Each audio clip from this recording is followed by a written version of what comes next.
Hi there, I'm Anna Prosser for Kingston HyperX here at MLG Raleigh 2011 with EGDemuslim. Ben Baker, how are you doing today? Very well, thank you. I started off the day pretty rough. I played on the main stage and I lost pretty miserably. But since then I've won every match and I've been playing much better as the day's gone on. Who did you lose to? I lost to Kawhi Rice from Fnatic. He's a player that I don't usually lose to, but he's from Starcraft Brood War. He's got pretty decent mechanics and it's no shame in losing to him, but I think he knows himself that he got a little bit lucky. I've heard that you're a very psychological player. Would you say that that's true? Yeah, I couldn't agree with that more. If I win a game, I can be kind of bouncing. I can start shouting things as I'm winning. If I'm losing, yeah, I'm a real terrible loser. And if something small goes wrong in my day, be it I cut myself shaving, whatever, I think the whole day is going to go bad. So I'm a little superstitious too. So yeah, I'm a very emotional guy. Have you come up with any tips or tricks for dealing with that kind of emotion, or is it something you're still working on? It's something I'm still working on. A young lady today told me that I have to pretend I'm like the most beautiful person ever, and my equipment's fine, and I'm gonna play perfect. So that helps a little bit. And yeah, with that advice, even though at first I kind of went, yeah, it's working. I like it. Great. So what are your plans for the rest of the tournament? How are you going to prepare and stay focused? I'm going to try not to think about it, actually. I've just got to realize that I am a good player. Anybody here, I can give them at least a real good run for their money. I've been out of action for a while. I've got nothing to lose, and that's how I'm going to approach it. So I'm a dark horse, basically. Everybody looks at me and thinks, like, oh, that guy was good. And I just got rank 1 on North American ladder, and I've held it for a while. And yeah. People are realizing that I'm coming back, but still there's no pressure on. I haven't got any accomplishments yet since I've been back, apart from maybe like a little online win here or there. And so I can go into everything with a clear mind, or a pure mind, as Puma says. And yeah, I'm gonna take the bull by the horns and just take each step at a time. Well, coming back, you came back from quite an injury with your arm, and I know everyone's been following the injury again after you fell at MLG Anaheim in the relay race. Can you show us, how does it look? It's looking better. You helped fix me up, so you knew how it did look. It looked pretty gnarly, apparently, like to quote Anna. Yeah, everything's been fine since. I did open it up again in the pool. I don't know how I did that. I think I banged it. And I opened it up a little bit again today, but it's actually healed perfectly. So yeah, no worries there. I'm going to be looking fine. Probably a little messy, but apparently girls like that, so I'm good. I'm fine. You mentioned the pool. I'm assuming you're speaking about the EG layer pool, is that right? The EG layer pool, yeah. We have a nice, lovely pool, and I spend a lot of time in there. Yeah, it's really lovely. Last time I spoke to you, you were really excited about moving there, but you hadn't had much experience there. Now that you've practiced for a few weeks, you've lived there, you've slept there, what is it like? It's amazing. Words can't describe how happy I am that I've made the choice to go live over there. At first, I was a bit hesitant. I thought I'd use the time to boot camp because, you know, I didn't look upon North American ladder as a real good competition, but I've been proven totally wrong. The practice is very good. The people I'm living with are great. In fact, it's better than I expected. The house is huge. Nobody gets in anybody's way. And I just have a real good time, and I don't think life could get any better right now. Well, life got a little bit better with the addition of Huck and Puma to the team. At least I would assume it got better. What are your reactions to having them as teammates? Huck, although this is his first event with us and he's only been in for a week, I believe, he seems a really nice guy. We've had a few laughs and we have a bit of a dirty sense of humor, so we have some chuckles here and there.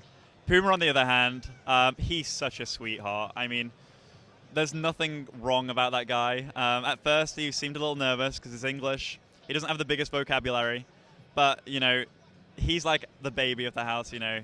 Everybody looks at him. Everybody, like, gives him a squeeze on the cheek, makes him food, and he's just such a happy guy, smiling all the time. And he has an excessive amount of skill. I mean, I'm going to throw it out there and say he's the best player in the world right now. Yeah, nobody can touch him. And if they do, it's only, like, briefly, like a map. But, yeah, really good player and a really great guy. They're both really great guys. So are we going to see Puma take MLG Raleigh? It's very likely. There's not many people here that can touch him, I'll be honest. Like, the only players that I think, if I think of Puma, I think the only other name that, or the only other two names that are close to him at the same level are Nesty and MVP, and they're not here, so. Well, we've heard a lot about Korean dominance, and you've just mentioned that you don't think the North American ladder really deserves as bad of a rap as it's getting. So what can players do who want to be on the level of a Korean, but maybe they're playing on the North American server? What's the balance there? I do think the North American ladder is the worst out of the bunch, but it's still decent practice. I was playing on the North American ladder, and I played Puma in practice, and he was way ahead of everybody, but what I learned from the North American ladder, the strategies and stuff, and the builds I copied off other people, were exactly the same ones as Puma was doing. He was just doing them a little faster. So I recommend watching GSL, download all the VODs that you can, copy exactly what they're doing. If everybody on North America did that, it would gradually rise the average level, if you like, or the average level would rise, and everybody would become much better players. Besides that, I do recommend buying either a Korean account or European account and training absolutely everywhere, because every continent's got a different style. Besides that, just getting replays of the Koreans and just try copying them for a while. I mean, it is hard to do, but it's not as hard as it sounds. Although you might not be as fast at first, it might feel a little awkward for 20 games or so. If you get that down, you're pretty much looking at the same book as the Koreans, and I think that's the biggest thing that we can do. It's inspiring to think that North American StarCraft 2 could rise to the level of Korean StarCraft 2. I feel like we're heading in that direction, and a large part of that is the attention we've gotten through sponsorships, giving us the financial ability to do things like have me sitting here speaking to the wonderful DeMusliM, throwing events like MLG, and I'm here on behalf of Kingston HyperX, who's one of our biggest sponsors. Can you comment on the role of sponsorship in allowing you to do what you do? Well, I'm a British boy, born and bred, and I'm now in America, living in Arizona, in a team house, all paid for, all food that I ever wanted, all the equipment, the PC, everything. Nothing's actually mine, but they give it to me to play StarCraft 2. And I go to tournaments like this all the time. I'm so thankful of everybody that's been supporting this game. I wouldn't be here now where I am. I'd be sitting behind a desk somewhere in some boring job, or I'd be a swimmer, which might be a little better, physically, but I'm really happy where I am. So yeah, I have to thank everybody that's ever supported esports, and where it is now, I'm in America. What can beat that? I'm living the American dream, if you like, just playing games all day, enjoying every minute of it, living with great people. Nothing beats that. Korea, that's not taken on StarCraft 2 so well, but it's changing. Everybody's loving StarCraft 2. I mean, the amount of viewers that we get, the fact that we're hitting top views on YouTube daily and stuff, and Twitter hits. I mean, really happy with everything, and I am especially grateful for everybody that's hopped on board, including the sponsors.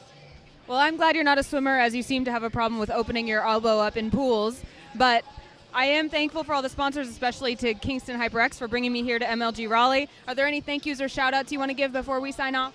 Well, I'd like to say thank you to my team and all its sponsors. Intel, SteelSeries, Monster, Kingston HyperX, going down the list, Intel Extreme Board, Six Pool Gaming, and Bigfoot. So I'd like to thank all of you. I'd like to thank my team, my teammates, you. I'd like to thank friends, family for supporting me, and I'd like to thank the tournaments themselves. People tend to forget about them, but it's a lot of work getting these done. So thank you very much for giving me the chance to play in these things, and thank you to all the fans and supporters. We wouldn't be here without you. Thanks a lot, Ben. Thank you.